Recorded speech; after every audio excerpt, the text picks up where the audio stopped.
What's going on, everybody? It's Eli here from TreeFall Studios, and today we're going to be talking about the launch week sales figures for all of our PlayStation titles. We're going to be taking a look at the NA sale, so anything that is just the launch week of North America. Not going to be comparing the European sales just because I don't have complete data from the entire list, because not every one of my games came out in the European regions at launch. And there's a couple of them that actually haven't even released over there at all. So we're just going to be taking a look at all of the North American sales for PlayStation 4, comparing just the launch week, not lifetime sales. That's actually going to be coming in another video. But we're going to be comparing just the launch week sales and giving you the order of what sold the best, what sold the least, and a little bit of comparisons like that. I cannot give you actual dollar figures since this is a console. I can't even give you ballpark figures. I'm not even going to do any of that. All of that stuff is covered under NDA unless specifically, released by Sony or whatever. So what we're going to be going over is comparison charts, running you the list of what sold the best, what sold the worst, and basically what doubled what, what percentage comparison does each game hold against the others. So without further ado, let's get into the video. So if you do not know, exactly 1 week ago today, we launched our brand new puzzle game called Tilting Tiles on PlayStation 4 and on Steam. It is going pretty well, and that's kind of what spurred this video. I've been wanting to make some PlayStation sales comparison videos just for fun, and this is a perfect time to do so now that we have gotten our launch week sales numbers for Tilting Tiles. It's pretty exciting. There was quite a bit of press coverage. There was some trophy guides made. There was a couple reviews that have come out. The Indie Gaming Guild gave the game a 9 out of 10. So it's gotten some good press coverage. There was a few other press outlets that told us they're still working on their reviews and that they'll be out shortly. So besides that, it's gone over pretty well. But, however, it is not the #1 selling game on our launch week. And that's pretty interesting because you can basically look at this list. I have them all written down on my phone here so I can remember exactly, because there's a lot of numbers and data on this list. Tilting Tiles is our third best seller of all time. And our first best selling game, can you guess what it is? It's actually kind of surprising to me, and it's May's Pedestal of Trials. So you can kind of tell here that price has a little bit to do with it. Because in order, as I'm looking at the numbers here, it's kind of interesting. Somewhat, you can tell some games just do really well compared to others, especially when you compare all of our $10 games, which are Maze, Perplexing Orb 2, and Pitter Pot. It seems like getting to those numbers, that stuff is going to be kind of interesting and kind of looking good for the future of Pitter Pot. I'm going to be talking about some of the launches of all of these games. So let me give you the rundown before we go any farther in this video. Our top selling games, this is just launch week. Once again, reiterate, this is not dollar figure sales. This is just who sold the most in what order just by launch week. So May's Pedestal of Trials is #1. Gem Collector is #2. Tilting Tiles is #3. The Perplexing Orb is #4, then followed by Maze, then Annihilation, then the Perplexing Orb 2, and then Pitter Pot is our worst selling game by launch week numbers on PlayStation in North America only. So it's pretty interesting, and now I'm going to go over a couple of interesting tidbits of data of who has done what. So May's Pedestal of Trials has blown all of them out of the water in comparison to just the rest of them. The Gem Collector is just slightly under. It's like about, I'm doing the quick math in my head, maybe around 10% to 15% less or so than May's Pedestal of Trials. So basically our $2.99 games price, this is indicating that price does matter because both May's Pedestal of Trials and the Gem Collector are $2.99, and they're our top 2 selling games. And what this also indicates to me is that 3D outsells 2D. They're both exactly the same price, about the same length, with a guide maybe an hour or so maybe you can get 2 to 3 hours of gameplay out of each of those games. If you're not using any kind of guides or anything like that, they are some of our smaller games and they're a smaller price. But the 3D game has outsold the 2D game. It's kind of interesting, though. I don't think worldwide that's the case because it seems that Gem Collector has sold more in Europe than Maze Pedestals of Trials has sold. So just more tidbits of information. But in comparing in North America, it seems that the 3D games sell more than the 2D games at the same price. Then we have a couple $5.99 games. So Tilting Tiles is, $5.99. We have one $5.99 game that's a Perplexing Orb, but $5 games, Tilting Tiles and Annihilation share that price. And Tilting Tiles almost doubled Annihilation sales. So once again, that's you're looking at a 3D game with pretty good looking graphics versus Annihilation, which was an extremely fun game to me. I really am looking forward to working on a sequel to that. But smaller 2D game or whatever, I thought that game was really replayable and a whole lot of fun. But almost double. Annihilation is at the bottom of the list sales wise. So it did not perform the best. And you're looking at it's unbelievable. So you're looking at Perplexing Orb 2 being the second to worst. Just Perplexing Orb 2 and Pitterpot were within just a few units of each other, which is honestly pretty bad because the Perplexing Orb 2 actually had coverage. It had videos. It had trophy guides posted, some reviews posted. We had a larger following at that point. And Pitterpot was our first game ever. And we didn't know anybody in the PlayStation media sphere. And, we sent it out to get a little bit of coverage, but its video coverage and views was pretty small. We had a smaller follower count back then. And, we had some friends get it and whatnot. But basically, Pitterpot is almost dead even with the Perplexing Orb 2 on launch week. And it was pretty crazy because that game had, like I said, way less coverage. So it basically sold almost, in my opinion, better than Orb 2 when you're just looking at the screenshots and it just selling by itself without people being alerted to its presence kind of thing. But, what the crazy thing is like, so to give you a little bit of comparison of these numbers, basically Maze Pedestal Trials has like quadrupled. It's about 400%.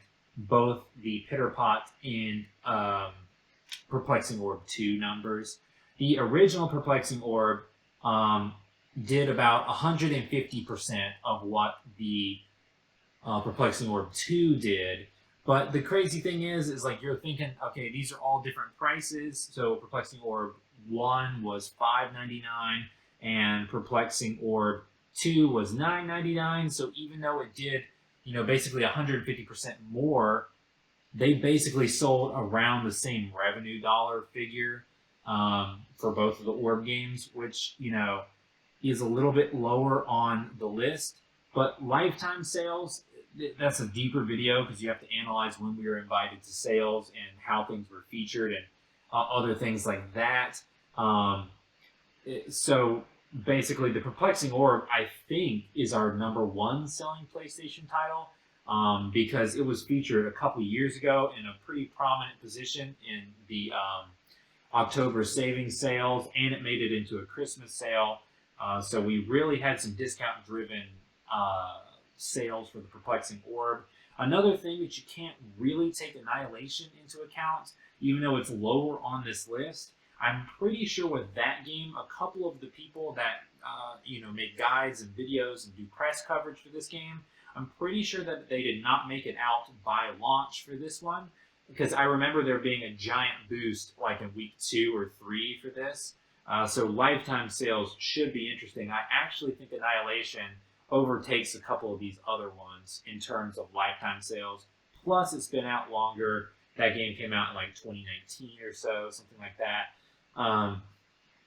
So it's pretty interesting. Tilting Tiles, the newest game in comparison, basically more than double Perplexing Orb 2, more than double Pitterpot sales.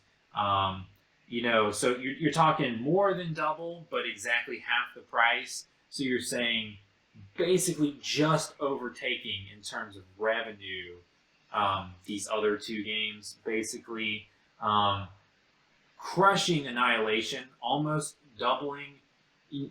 Annihilation is a bit ahead of Pitterpot and the Perplexing Orb 2, almost doubling it, but not completely doubling it, is Tilting Tiles, and both of those are the same price. So depending on whether or not week 2 and week 3 sales of Tilting Tiles continue the same way, I will be able to see in the lifetime sales charts, what stacked up, Annihilation or Tilting Tiles at $4.99 price point, exactly the same games. So I'm looking at basically, I'm thinking the best price points, and this is information for game developers and when you're planning your games, if this is something that you're kind of interested in.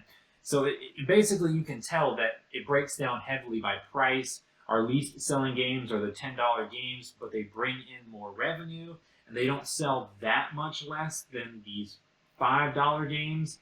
And we have a couple, like Annihilation and Tilt are both $5, and Perplexing Orb was $6. So those games are the $5 to $6 range. They bring in a good bit more for half the price. And then you've got these $3 games. They're bringing in a lot more, but they're way cheaper in price. So in terms of revenue, I don't really think that they actually stack up. It almost doesn't seem worth it to me looking at these numbers.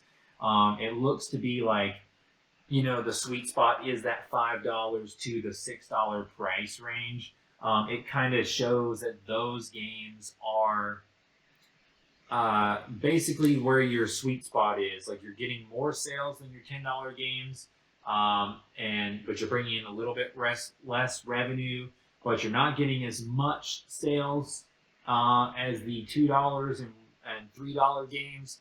But in the overall end of scheme of things, it's bringing in a lot more revenue than those games are. So it's more feasible to continue making games. Because basically, this channel, this is following a look at my game development career, giving you information on some of the data I'm seeing, how I'm staying in business, and giving advice to people who are interested in my kind of experience to try to help you also make it as an indie game developer. So I'm definitely I'm going through some more tests. I've got a couple games I'm about to announce that I'm going to launch at the $2 price point on PlayStation to give me a little bit more data on some of that lower end stuff. But like I said, I'm working with some of the higher end figures, 3 games at 10, 2 games at 5, 1 at 6, 2 games at 3, and I want to drop 2 at 2. But I want to say that, for game development purposes, for your business, your best bang for your buck, making games for a few hours long experiences for $4.99, that's the best price point. You're getting decent sales numbers on those types of games, and people are playing them, enjoying them. It's a little bit more budget friendly to some of these players compared to $10, but it's not so cheap like these $2 to $3 games that you can't even go to McDonald's and feed your family afterwards when you launch a new game. So $4.99, it looks like that's kind of where the sweet spot is. So one more time, I'm just going to go over it real fast. Maze, Pedestal, Trials, Gem Collector, then Tilting Tiles, Perplexing Orb, Maze, Annihilation, Perplexing Orb 2, and Pitterpot. So just briefly, where does that leave us? Because I look at this data, I try to say, okay, what's selling? What do people want? What's the most successful? Where can I, what can I make next? Because I basically want to make sequels to all of these games. I want to make, Perplexing Orb 3, Pitterpot 2. I've already got, looking at the sales data here, Tilting Tiles 2 is definitely going to be in the slots. I've got a ton of ideas for that. Basically, this is already greenlit DLC. I'm going to be announcing some DLC pretty soon for the hardcore fans, just because the game is just a lot of fun. I honestly think it's in my top 3 of my favorites. I think my favorite 3 games I would have ever made is like Tilting Tiles, Pitterpot, and Perplexing Orb 2. I think those are what I think are the most polished games, the most fun. If I was going to tell you to play one of my games for the first time, I would probably say one of those. So definitely looking at that. I want to do more maze games, more like a Maze 2, like a whole giant hub world type thing, like the both Maze 1 and Maze Pedestal Trials, but a whole lot better graphics and more interactive puzzles. So looking at all this stuff, I even want to do Gem Collector 2 and Annihilation 2. So basically looking at all this stuff, I want to make a sequel to every one of these games. And basically sales data is what is going to drive what comes out first. You know what I mean?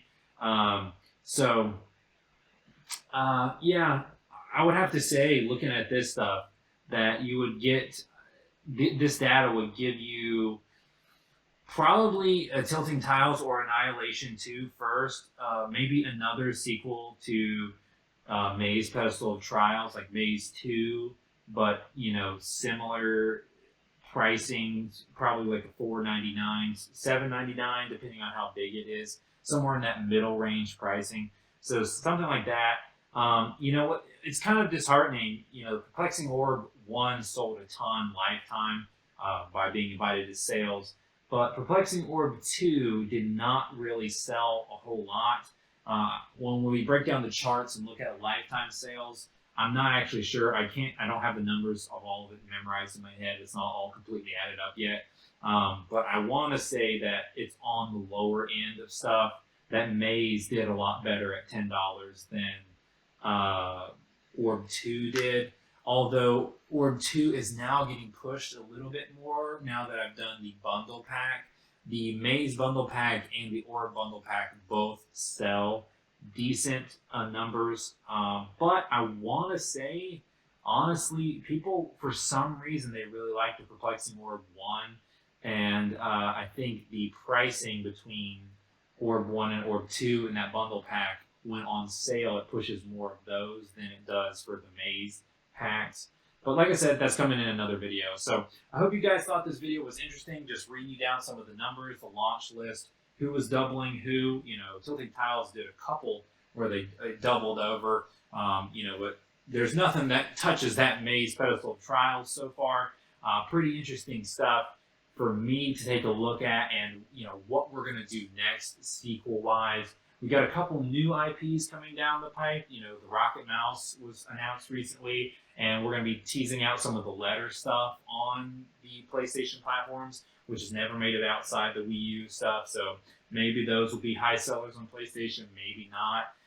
It's all up in the air, and we'll do more videos going over sales figures and comparing sales figures like this in the future. Just another quick note: this does not include the Steam sales. I will be doing another video about Steam sales, comparing Tilt to all the rest of the games. I think I'm going to give it a 2-week comparison instead of 1 week. 1 week wasn't bad, actually, in comparison to some of my other Steam stuff, but it was pretty bad in comparison to the PlayStation stuff. I want to say, it's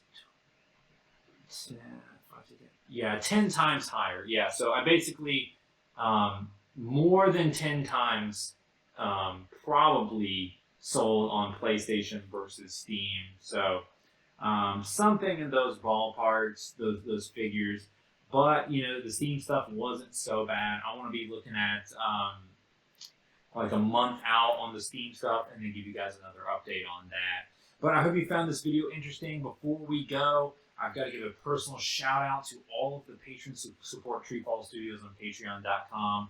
That would be Carmen Red, LV, Overhyped Gamer, and Nicholas Haynes. Thank you for what you do for TreeFall Studios on Patreon.com. If you're interested in supporting us and checking out our Patreon page, links will be in the description below. Also, if you want to support us, you can buy any of our games. They're in the links in the description below the video.